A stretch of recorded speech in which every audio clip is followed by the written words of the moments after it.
ఈ లాజిక్ ఏంటో నాకు అర్థం కాలేదు సార్. అదే కదా హ్మ్. అధికారంలో ఉన్నటువంటి వాళ్ళు చేసేటువంటి గిమ్మిక్ అది. హ్మ్. దాంట్లో లాజిక్ ఏం లేదు, అడ్డగోలుగా ఉన్నారు. హ్మ్. మన చర్చలో అనేక అనేక అంశాలు వచ్చాయి. హ్మ్. ఉదాహరణకు ఇప్పుడు మోడీ గారు పెట్రోల్ డీజిల్ పొదుపుగా లేదన్నారు. అవును. మరి 12 సంవత్సరాల క్రితం ఆయన అధికారానికి వచ్చినప్పుడు కూడా మనం ఇదే పరిస్థితి కదా. అవును. మనం విదేశాల మీదనే కదా దిగుమతి అవును. అప్పుడు కూడా అక్కడి చేసుకుంటున్నాం. నుంచి ఆధారపడ్డా. అవును.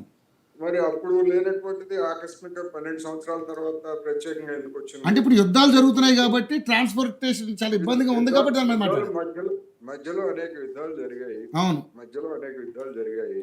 అది వేరే అంశం. హ్మ్. ఇక్కడ సమస్య ఏంటంటే, ఓకే, యుద్ధాలు జరుగుతున్నాయి. మీరు అధికారానికి వచ్చినప్పుడు 35 మిలియన్ టన్నులు హ్మ్. క్రూడ్ హ్మ్. మన దేశంలో ఉత్పత్తి అయ్యేది. హ్మ్.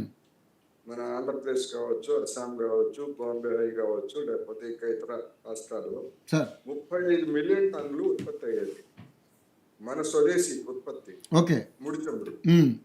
ఇప్పుడు ఎంత? 25 మిలియన్ టన్నులు. హ్మ్. ఎందుకు తగ్గించారు?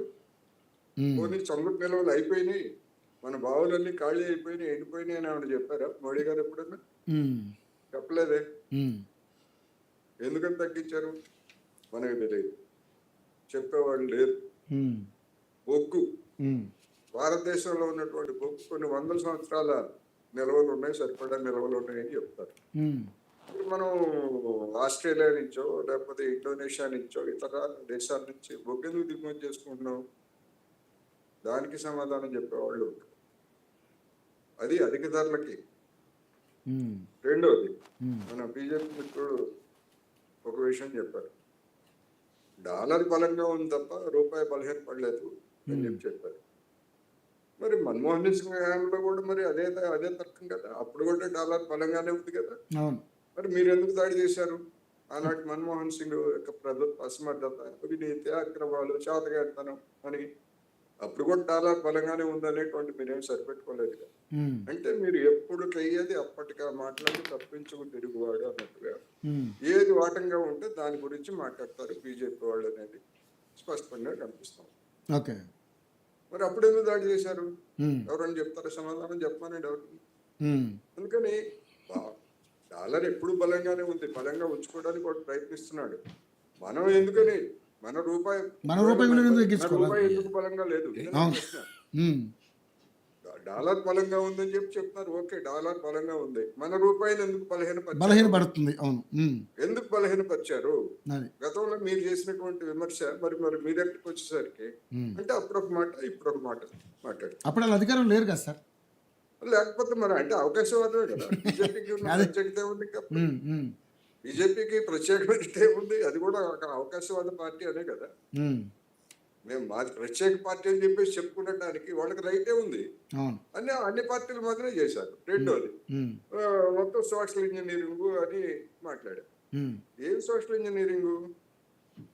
అందరికీ మేము ప్రాతినిధ్యం ఇస్తున్నామని చెప్పారు. హ్మ్. లోక్సభ ఎన్నికల్లో బీజేపీ ఒక్క ముస్లిం సీట్ ఇచ్చిందా? అవును. దేశంలో ఎంతమంది జనాభా ఉన్నారు? 15% వరకు, 15-16% వరకు ఉన్నారు. హ్మ్. మొన్న పశ్చిమ బెంగాల్లో 27% మంది ఉన్నారు ముస్లింస్. అవును. కేరళలో కూడా దాదాపు కొంచెం అటు ఇటుగా ఉన్నారు. హ్మ్. అస్సాంలో కూడా గణనీయంగా ఉన్నారు. హ్మ్. మరి ఎక్కడన్నా ఒక్క సీట్ ఇచ్చిందా ఎమ్మెల్యేలుగా హ్మ్. బీజేపీ? హ్మ్. ఏ రాష్ట్రం అయినా, ఉత్తరప్రదేశ్ హ్మ్. ఉత్తరప్రదేశ్లో కానీ, అసెంబ్లీ ఎన్నికల్లో కానీ అవును. ఏ రాష్ట్రంలో అయినా బీజేపీ 15%, 30% ఉన్నటువంటి హ్మ్. సామాజిక తరగతికి హ్మ్. ఒక్క సీట్ ఇచ్చిందా? అవును. ఎందుకు ఇవ్వలేదు? అందుకనే దాన్ని మతోన్మాద పార్టీ లేదా మత విద్వేష పార్టీ అని ఎందుకు విమర్శించాల్సి వస్తుందంటే, హ్మ్. ఈ విధమైనటువంటి ఆచరణ ఉన్న తర్వాత హ్మ్. సబ్కా సాత్ సబ్కా వికాస్ మాకు అందరు కావాలి ఎక్కడి నుంచి వస్తారు మీరు? హ్మ్. మీరు అసలు ఒక ఎమ్మెల్యే సీటు కూడా ఇవ్వడానికి మీకు సిద్ధపడినటువంటి వాళ్ళు మీరు. హ్మ్. దేశం మొత్తాన్ని కలుపుకొని పోతాము లేదా సమాజం మొత్తాన్ని కలుపుకొని కాదు సార్ పోతాము. కోటేశ్వర గారు. ఇప్పుడు 80% ఉన్న హిందూ ఓట్లనే వీళ్ళు టార్గెట్ చేసినప్పుడు, ఇక మిగతా మతాలతో గాని, మిగతా జనంతో గాని ఏంటి ఆళ్ళకి ఏం సంబంధం? మన అదే లాజిక్. చెప్పండి, ఆ! ఆ! అదే చెప్పండి. మాది హ్మ్. మాది హిందుత్వ పార్టీ, హ్మ్. మాది హిందుత్వ పార్టీ, మేము హిందువుల అదే కోసమే చెప్తున్నారు కదా సార్ పనిచేస్తాం. వాళ్ళు. వాళ్ళు అదే చెప్తున్నారు కదా! ఎక్కడ చెప్పారు? జై శ్రీరామ్ మాది హిందూ పార్టీ. మన బీజేపీ ప్రతినిధిని చెప్పమానండి. ఉమ్, వాళ్ళు ఎక్కడో చెప్పారంటున్నారు. ఉమ్, మన బీజేపీ ప్రతినిధి ఉన్నాడు కదా, మాది హిందుత్వ పార్టీ, మేము హిందువుల కోసమే పనిచేస్తాం, మిగిలినటువంటి వాళ్ళని రెండో తరగతి పౌరులుగా చూస్తాం, వాళ్ళకి ఎలాంటి హక్కులు ఉండవు అని చెప్పమానండి. ఉమ్, చెప్పలేరు. కానీ ఆచరణ అదే జరుగుతూ ఉంది. ఓకే. పైకి చెప్పలేరు, పైకి చెప్పలేదు కానీ ఆచరణ మాత్రం అదే. ఆచరణ అదే. అదే విధమైనటువంటి ప్రచారం. బండి సంజయ్ గారు ఉన్నారు, బరాబర్ మేము హిందువుల కోసం పనిచేస్తాం అని చెప్పేసి చెప్పినటువంటి స్టేట్మెంట్స్ మనకు తెలీదా ఓపెన్ గా? రైట్. అందుకని ఇవన్నీ కూడా ఆ విధమైనటువంటి మరి ఆ విధంగా రూపాయి విలువ దానికి వచ్చేసరికేమో ఇక్కడ డాలర్ విలువ బలంగా ఉన్నారు. మన రూపాయి విలువ ఎందుకు తగ్గించారు మరి అనేటువంటి సమస్య. అందుకని ఇవాళ దేశంలో జరుగుతున్నటువంటి పరిస్థితిని చూస్తే 2013లో కేంద్రంలో మన్మోహన్ సింగ్ గారు ఏ విధమైనటువంటి ఇబ్బందులు ఎదుర్కొన్నారో ఇవాళ నరేంద్ర మోడీ గారికి అలాంటి కష్టాలు ప్రారంభమయ్యాయి. వసూలు చేసిన పన్నుల గురించి ఏం చేశారు అని అడిగితే మేమేమన్నా తిన్నామా, మా మీద అవినీతి ఆరోపణలు వచ్చాయా? తిన్నారని నేను చెప్పింది 16.5 లక్షల కోట్లు వసూలు చేశారు అని చెప్పండి. పోనీ మీరు తినలేదు, ఏం చేయలేదు, ఎవరు ఖర్చు పెట్టారు, ఎక్కడ ఖర్చు పెట్టారు చెప్పండి. ఆర్థిక మంత్రి నిర్మలా సీతారామన్ గారు దీని మీద ఒక నిర్దిష్టమైనటువంటి ఒక విషయాన్ని అయితే చెప్పాలి. మరి ఆయన అన్నట్టుగా మరి ఆర్థిక మంత్రి గారు దీని మీద ఏం మాట్లాడలేకపోతున్నారు కదా, మాట్లాడాలి కదా. 16.5 లక్షల కోట్లు దాన్ని చెప్పరు. ఏమిటి అంటే మిత్రుడు అంటున్నాడు ఇరాన్ దగ్గర నుంచి చమురు కొనుగోలు చేశాం. ఇరాన్ చమురు కొనుగోలు చేశారు, మరి అప్పుడు జనం దగ్గర వసూలు చేశారు కదా డబ్బులు. ఇరాన్ నుంచి కొనుగోలు చేశారని జనానికి అప్పుకు పోయలేదుగా, పెట్రోల్ బంకులు అప్పుడు వసూలు చేశారు. కానీ ఆ పేరుతోటి ఇరాన్ నుంచి మనం తీసుకున్న అప్పు ఎంత? 1,30,000 కోట్లు వడ్డీతో సహా అన్ని కలిపి. కానీ ఆ పేరుతోటి జనం దగ్గర కొట్టేసిన మొత్తం 16 లక్షల కోట్లు. నేను చెప్తుంది అదే, ఇరాన్ పేరుతోటి. లేకపోతే ఇంకోటి వీళ్ళు ఏం చెప్తారు, కరోనాలో మరి వ్యాక్సిన్లు వేసాక ఊరికే ఏమన్నా వచ్చినాయా అని చెప్తారు. మరి అదే చెప్పండి, కరోనా వ్యాక్సిన్ కోసం మేము పెట్రోల్ ధరలు పెంచాం, లేదా ఇరాన్ అప్పుల కోసం పెట్రోల్ ధరలు పెంచాం. ఆ కరోనా వ్యాక్సిన్ సర్టిఫికెట్ల మీద నరేంద్ర మోడీ గారి బొమ్మ వేయడానికి మేము ధరలు పెంచాం. ఎందుకు వేసుకున్నారు బొమ్మ? మన జగన్మోహన్ రెడ్డి గారు గట్టురాళ్ల మీద బొమ్మ వేసుకుంటే విమర్శించాం.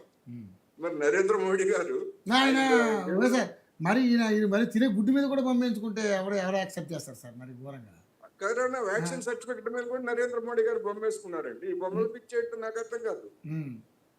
అందుకని ఇవన్నీ మన యొక్క ఆచరణ ఇవన్నీ ఇన్ని ఉంటే ఎవరో ఏదో అంటున్నారు. ఇంకోటి ఇవన్నీ చేస్తే మరి నరేంద్ర మోడీ గారి నాయకత్వాన్ని బీజేపీని పదే ఎందుకు గెలిపిస్తున్నారు? అలా అనుకున్నట్లయితే ఇందిరాగాంధీని కాంగ్రెస్ కూడా దశాబ్దాల తరబడి గెలిపించారు జనం. అంటే మరి గత కాంగ్రెస్ ప్రభుత్వం అంతా మంచి చేసినట్టేనా అని ఒప్పుకుంటారు బీజేపీ వాళ్ళు. ఇందిరాగాంధీ కావచ్చు, నెహ్రూ గారు కావచ్చు, లేకపోతే ఇతరత్ర పార్టీలన్నీ మరి చాలా కాలం దీర్ఘకాలం రాష్ట్రాల్లో పదే పోటీ చేసి గెలిచారు కదా. అందుకని ఎన్నికల్లో గెలుపు అనేటువంటి దానికే ప్రాతిపదిక అయ్యేట్లయితే మరి ఇందిరాగాంధీని అంగీకరించాలి, లేకపోతే కాంగ్రెస్ పార్టీని అంగీకరించాలి. అది కూడా గెలిపించాం కదా. అనివార్యమైనటువంటి పరిస్థితుల్లో మరొక ప్రత్యామ్నాయం లేకపోతే, లేదా కొన్ని సందర్భాల్లో మనం భ్రమలకు లోనైతే, వాగ్దానాలను గుడ్డిగా నమ్మితే ఇలాంటి పరిణామాలన్నీ జరుగుతాయి. దాన్ని మా ఘనతగా చెప్తే మరి వాళ్ళ ఘనత అదేట్లయితే మరి నరేంద్ర మోడీ గారికి 4.5 లక్షలు, దాదాపు 5 లక్షలు వచ్చినటువంటి మెజార్టీ 1,50,000కి ఎందుకు తగ్గింది? అయోధ్యలో ఎందుకు ఓడిపోయింది బీజేపీ? ఉత్తరప్రదేశ్ లో బీజేపీ అన్ని సీట్లు ఎందుకు కోల్పోయింది? అందుకని మాట్లాడాలంటే ఇట్లాంటివన్నీ చాలా ఉంటాయి. అందుకని తర్కబద్ధమైనటువంటి చర్చ జరగాలి, నిజాయితీ ఉండాలి. ఇప్పటికైనా మేము ధరలు పెంచము అనే మాట కేంద్ర ప్రభుత్వం నుంచి వచ్చిందా? ఇంకా పెంచుతారు సార్, ఇంకా పెంచే అవకాశాలు ఉన్నాయి కానీ తగ్గితే పెంచమనే మాట రాదుగా. అదే చెప్తున్నారు వాళ్ళు ఇప్పుడు, అదే చెప్తున్నారు. ఇంకా ఇప్పుడు పూరి గారు చెప్పింది ఏంటి, లేకపోతే కేంద్ర ప్రభుత్వం చెప్పింది ఏంటి? 24-25 రూపాయల వరకు పెట్రోల్ డీజిల్ అండర్ రికవరీస్ అంటే రావాల్సిన దానికంటే అంత తక్కువ వస్తుందని, పెట్రోల్ కి 42 రూపాయలకు డీజిల్ కి తక్కువ వస్తుందని, 674 రూపాయలు గృహాలకు ఇచ్చేటువంటి సిలిండర్ మీద తక్కువ వస్తుందని చెప్తున్నారు. అంటే వీటన్నిటిని ధరలు పెంచుతామనే అంతేగా చెప్పండి, అదే చెప్పండి. అంటే డైరెక్ట్గా చెప్పకపోయినా హింట్ ఇస్తారు కదా సార్ మనకి. ఇంటెందుకు ఇవ్వాలండి? నిజాయితీ పరులు కదా వాళ్ళు. ఓట్ల కోసం మేము రాజకీయాలు చేయమని చెప్తారు కదా. నరేంద్ర మోడీ గారు చెప్పారు, చాలాసార్లు చెప్పారు కదా, మేము ఓట్ల కోసం ఇంకో దానికోసం మేము రాజకీయాలు చేయం, మేము పక్కా అంటే సడన్ గా మీరు ధరలు పెంచుతామంటే ప్రజలు యాక్సెప్ట్ చేస్తారా సార్? మనం కూడా ఆలోచించాలి కదా. మరి యాక్సెప్ట్ చేయకపోతే మరి ఎందుకు మోసం? ఎందుకు మోసం చేయడం? ఎందుకు? మోసం చేస్తే అంగీకరిస్తారా జనం? మోసం చేస్తే అంగీకరిస్తారా జనం? అంగీకరిస్తారు. ఏది చేసినా అంగీకరిస్తారు. మోసం చేసినా కూడా అంగీకరిస్తారు కదా. గతంలో కాంగ్రెస్ అనేక రకాలుగా మోసం చేసింది జనాన్ని.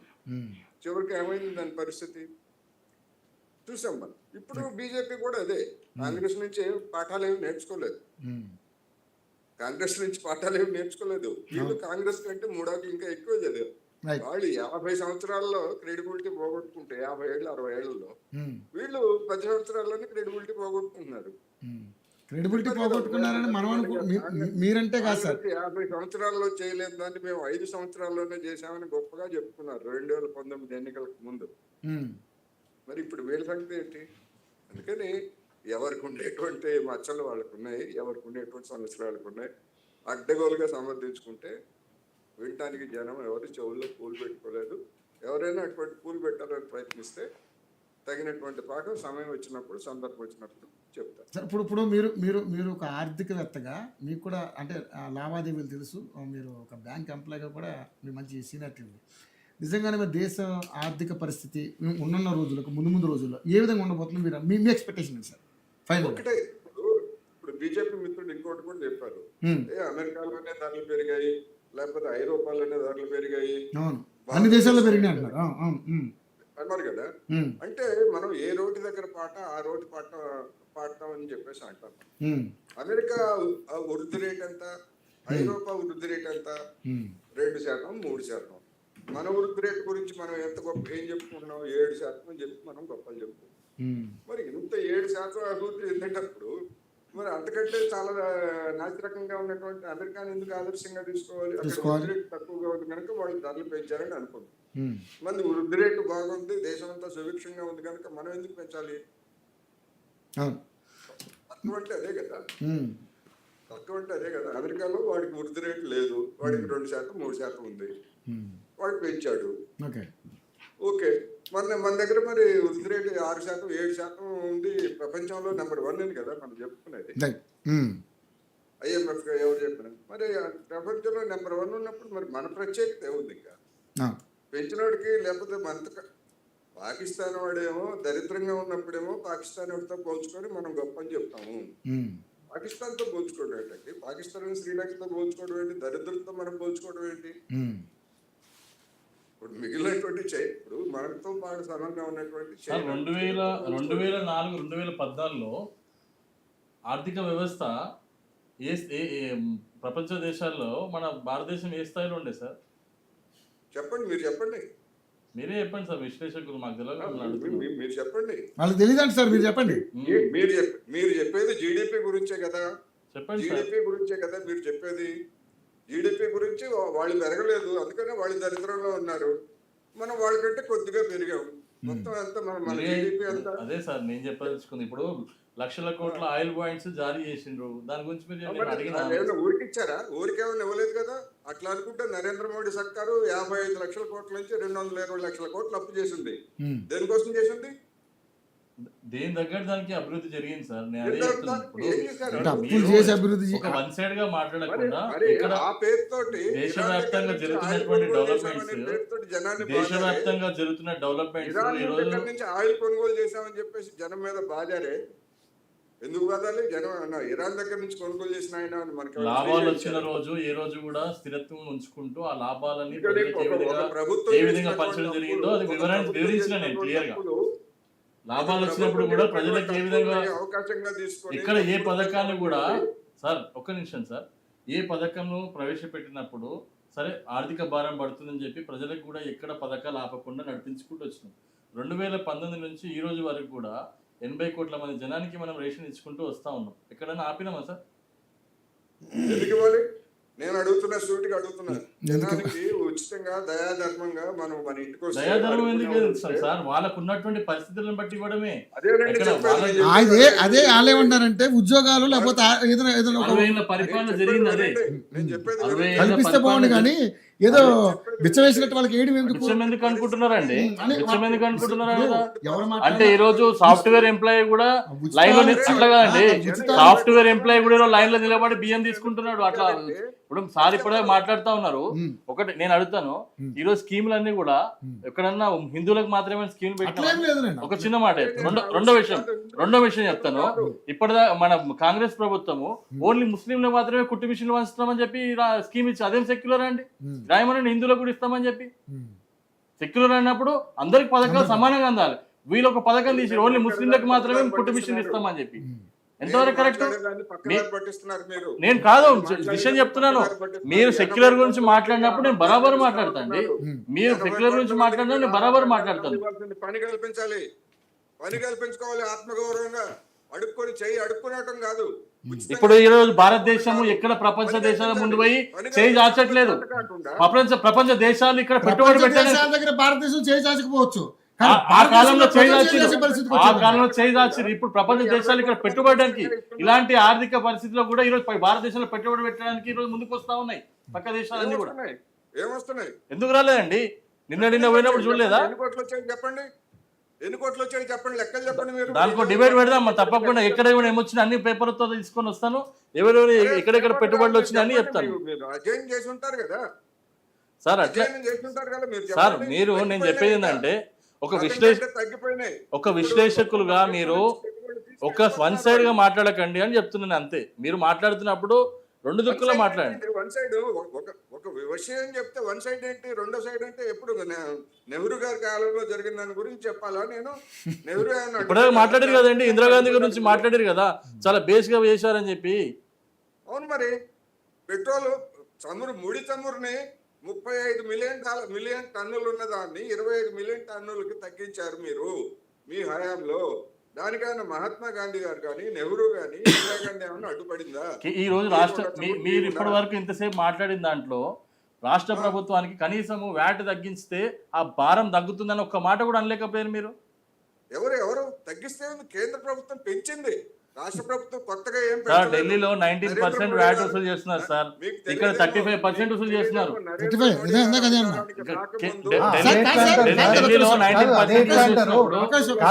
ఢిల్లీలో 19% వ్యాట్ పర్ క్యాపిటల్ ఇన్కమ్ ఏంటి, తెలంగాణ పర్ క్యాపిటల్ ఇన్కమ్ ఏంటి? ఇక్కడ కేంద్ర ప్రభుత్వం కాదండి శామ్యూల్ గారు, సార్.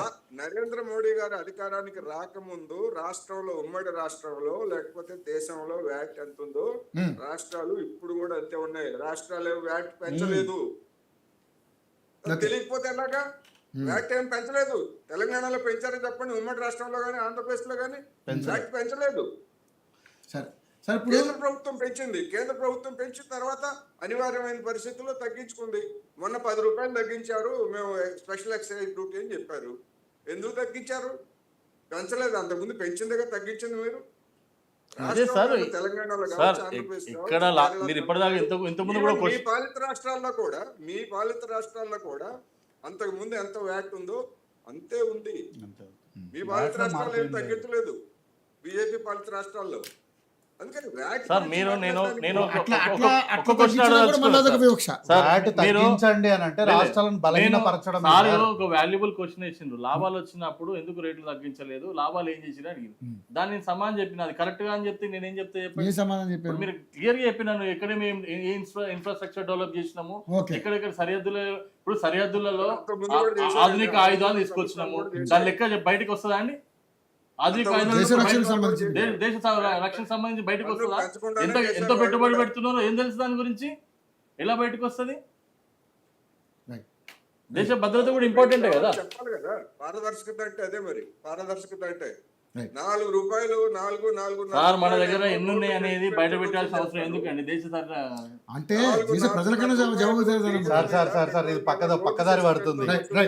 రైట్ జాతీయ రహదారులు వేసి ఇది మా గొప్ప అని చెప్తారు. రైట్ సార్, అన్ని జాతీయ రహదారులు 60 సార్ సంవత్సరాలు దానిపైన టోల్ ఉంది సార్, టోల్ ఎందుకు వసూలు చేస్తున్నారు? అందుకని పక్కదారి పడుతుంది. 60 సంవత్సరాలలో ఎన్ని ఎక్కువ ప్రశ్నలు అడిగితే సైన్యం మీద చెప్తారు. నిజమే. యాక్చువల్గా ఏంటంటే మీరు అన్నట్టుగా నిజంగా జాతీయ రహదారులు వాళ్ళు డెవలప్ చేశారు, దానికి యాక్సెప్ట్ చేయొచ్చు. కానీ at the same time toll గేట్ల మీద ఘోరమైన బాధలు పడుతున్నారు. అసలు ఒక 1000 కిలోమీటర్లు ప్రయాణం చేస్తే పెట్రోల్ కంటే టోల్ గేట్లు ఎక్కువైపోతున్నాయి. సో అది కూడా ప్రజలు కూడా ఆలోచిస్తూ ఉన్నారు. సరే, ఓకే, రైట్. కోటేశ్వర గారు చాలా వాల్యుబుల్ పాయింట్స్ మాట్లాడారు. చూద్దాం మరి ఏం జరుగుతుంది. మీరు ఉంటారా, వెళ్ళిపోతారా? వెళ్ళిపోతా.